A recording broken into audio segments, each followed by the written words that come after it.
Let's talk about hand tools.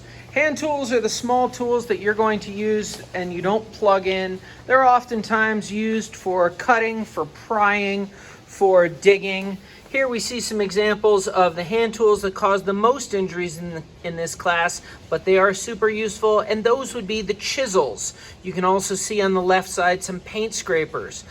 What I want you all to understand is that hand tools should be used for the purpose in which they are intended and nothing else.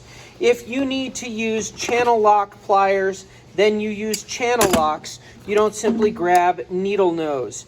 If you're not sure what tool to use, please ask me. Do not simply start grabbing tools. You must use tools for their intended purposes. I don't ever want to see anyone trying to pry, bang, remove a screw with these. These are intended to be razor sharp and should be treated carefully.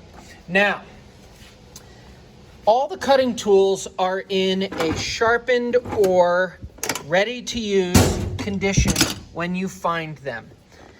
You should return them in that condition as well, and you should clean them if they need to be cleaned. Now, when you are walking around the room with any tool, whether it is a file or a chisel, you do not carry it like this. I want it pointed down and away from you.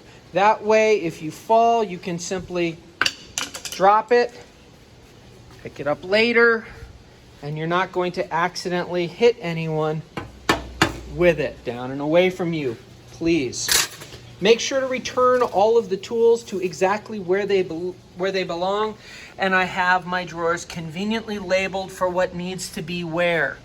All of these doors have tools in them, and all your job is to read and find out where things go.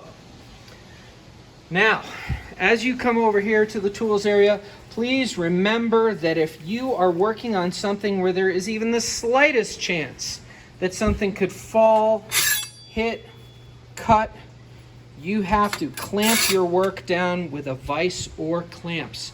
We have tons of those. They live all the way on the other side of the room on the clamp tree. They're there for you to use. They're there for you to stay safe. Even sandpaper, if in the wrong situation, can hurt you. Please remember that if you find a broken tool, you should take it out of circulation. Ms. Schroeder, this file's broken for whatever reason. Take it out of circulation, tell me, and please stop using the tool.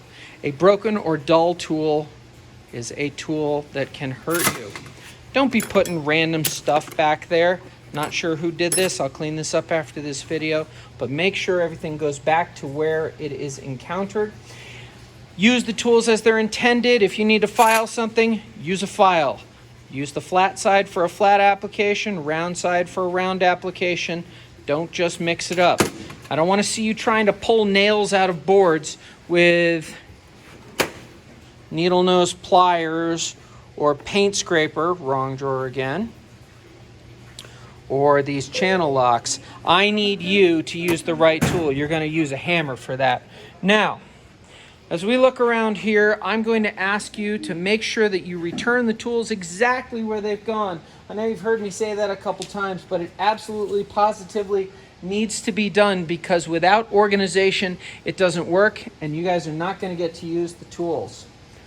Please, please, please be safe, manage our tools correctly, and they will be for your use at all times.